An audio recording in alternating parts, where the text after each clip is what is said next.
The world is broken because we're broken. There are too many of us who want to forget. Who said that all of who you are has to be good? All of who you are is who you are. It hurts, you rage, battle it out, ask why. Then you forgive, reconcile, and use your heart, your courage and vision to fix, to heal, and then ultimately to connect, to empathize. And that empathy creates a passion for people, and it all is the fuel of the warrior. A brave, experienced soldier or fighter. It's like Thomas Merton said, if you want to study the social and political history of modern times, study hell. Power concedes nothing without a demand. You know what that means? Women are under siege. Suicide rates have skyrocketed. Our reproductive rights are seriously in jeopardy, as is our pay, our health care, our safety, our worth. Sex trafficking has risen by 846% in the last 5 years, and 3/4 of the victims are women of color. And in the greatest country in the world, we've seen a 26.6% increase in women dying during childbirth, and a 243% increase amongst Black women. You are graduating from a school whose mission it is to not just hand you a diploma, but a sword. You either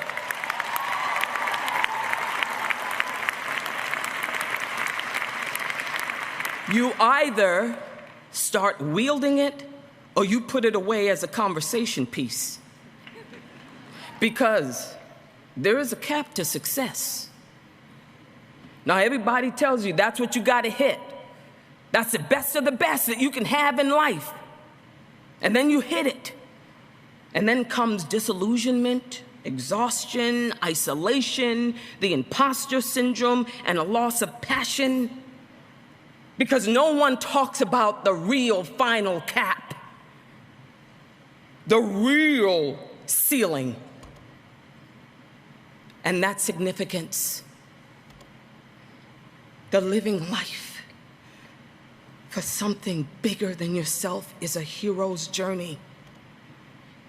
That answer to your call to adventure and journeying forth with mentors and allies and facing your greatest fears, where you either die or your life as you know it will never be the same. And then you seize the sword, the insight, the treasure. The hero at that stage must put all celebrations aside to prepare for the final battle, the road back.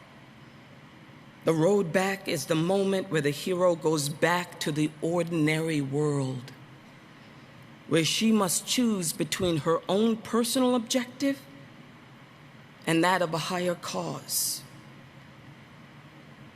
The reward, your gift to the ordinary world, that is the holy grail, the elixir. What's your elixir? You know, my testimony is one of poverty. You know, you heard I grew up in Central Falls, Rhode Island. And let me tell you something about poverty. You're invisible. Nobody sees the poor. You have access to nothing. You're no one's demographic. You know what my aha moment was? I had a memory when I was 9 years old. And I remember my parents fighting in the middle of the night. It was so bad that I started screaming at the top of my lungs and I couldn't stop. My older sister, Diane, told me to go in the house or people would hear me. So I ran in the house. I ran to the bathroom screaming still, just couldn't stop, and got down on my knees and closed my eyes. I put my hands together and said, God, if you exist, if you love me, you'll take me away from this life. Now I'm going to count to 10, and when I open my eyes, I want to be gone. You hear me? And I put my hands together, and I was really believing it. 1. And then I got to 8, 9, 10. And I opened my eyes, but he did take my life. He left me right there. So when I gained vision and strength and forgiveness, I can remember what it means to be a child who was hungry. I could remember what it means to be in trauma.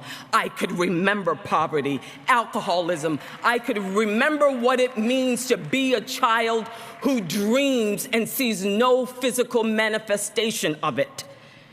I could remember because I lived it. I was there. And that has been my biggest gift in serving. You can only understand people if you feel them in yourself. And you know what? The words of Joseph Campbell, you have not even to risk the adventure alone, because the heroes of all time have gone before you. The labyrinth is fully known. You have only to follow the thread of the hero path. And where you had thought to find an abomination, you shall find a God. And where you had thought to slay another, you shall slay yourself. And where you had thought to journey outward, you shall come to the center of your own existence. And where you had thought to be alone, you shall come to be with all the world. Now you know, I jumped out of a plane recently, lost my mind for half an hour. But you know, when you're flying up in the plane, you're anticipating the jump, your heart is beating, you're praying, you're doing everything possible. And then your instructor says, "It's time." And this is usually my Wakanda salute to my sisters, okay? So this is how I'm going to end it. When you put your legs outside of that plane, he tells you to put your hands up, put your head back, and then you fall. So with my hands up, what I'm saying is that on this day of your genesis, your leap, your commencement, your mark in your history, perhaps your elixir is simply this: